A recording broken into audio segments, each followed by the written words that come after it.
Sir. How you doing? My name's Abid Shah. My name is Shakil. Shakil, sorry? Shakil Ahmed. Lovely. Pleased to see you. Thank you Yeah, for can you inviting me. I'm alright, thank you very much. Thank you for inviting me to this interview. Nice. Abid, so you're applying for the enterprise financial analysis role. Yeah. So tell me more about your education background and how you well suited for the role. Should I start through my school? Yes, school. Yeah. I would say school days were my best days. I left school with 11 GCSEs, all ranging from A star to B. So what about the English and maths? I got an A star in English and an A in math, That's very good. which I'm very proud of. I then went on to go into St Bonaventure's private college, which you had to do a test to get into. I studied. It's one of the private ones, yeah. I left there with 3 A levels at the AS. Again, something I'm proud of. And then I went into something that I'm still doing at the moment. I'm in my 3rd year university at the moment at the University of Greenwich, studying business management. Hopefully graduate this year and make my mum and dad proud. Yeah. So how is your preparation going for 3rd year in terms of your dissertation? If I'm totally honest with you, it's difficult. It's very difficult. The first 2 years, it's a piece of cake. Yeah. It's nothing compared to how hard A levels were. It's a big transition from 2nd to 3rd year. Yeah, a very big transition. You need to start backing up your ideas. Definitely start backing up your ideas. Balance your work life, and one of my main weaknesses, I would say, which I found difficult transitioning, was I didn't know how to leave my personal life personal and concentrate. Yes, concentrate. So, but I think effectively now I've done it. I prioritised. I've made sure. Very important in enterprise where we have a lot of responsibilities, and we wouldn't like any personal affairs to get involved.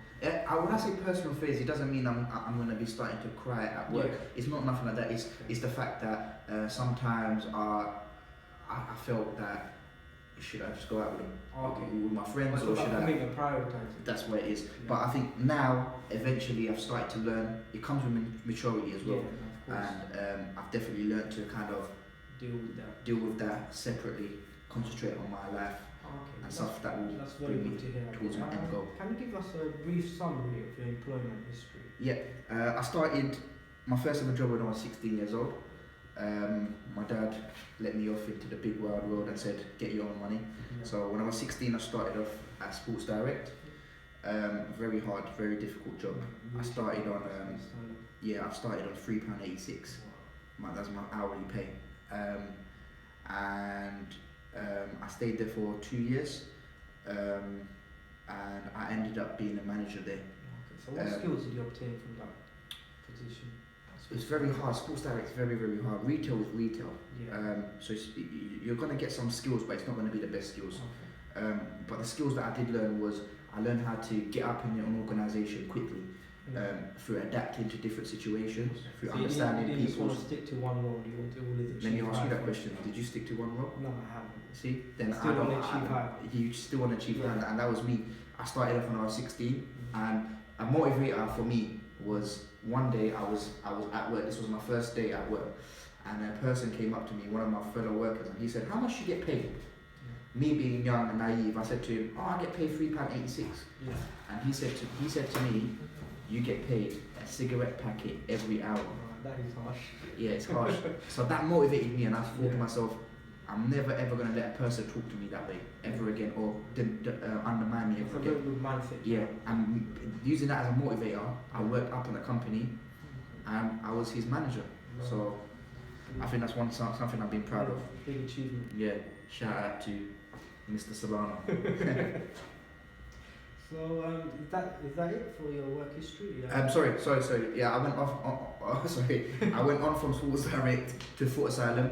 After Foot Asylum, spent a year there. I went to Foot Locker. So I had a brief kind of summary of the. Is there any work experience that is related to this sort? Yeah, so I'm getting onto that. From Foot Locker, I went on to JD. From JD, I went into Moss, and then finally I'm at John Lewis. Okay. And that's where I think I've gained the most skills. John Lewis is a brilliant company to work for, amazing in terms of progression as well. I was in charge, because I'm a team leader at John Lewis. The only reason I'm not a supervisor is I haven't taken a full-time responsibility there.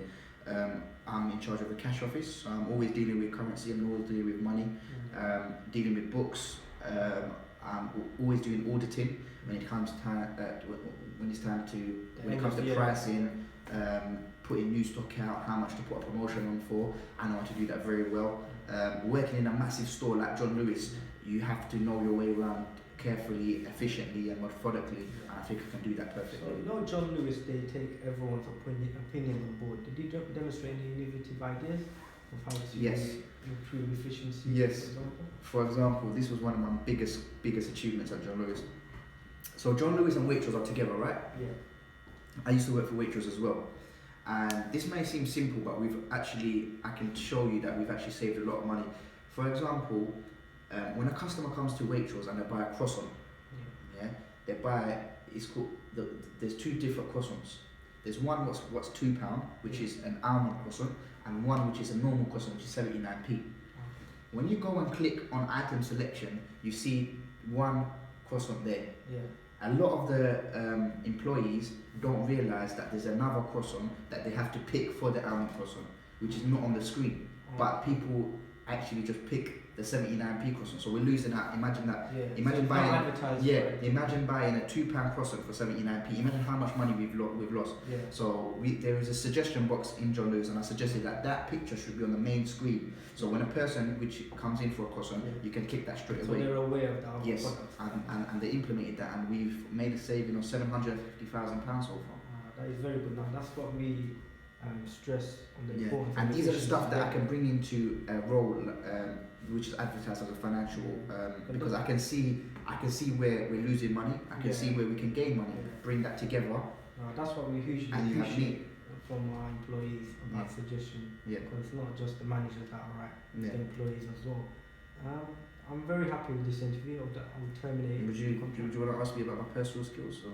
No, I think that's not necessary. We'll leave that for next time. Thank you very much, Abid. Sure. I hope to hear from you soon. Okay. Bye-bye.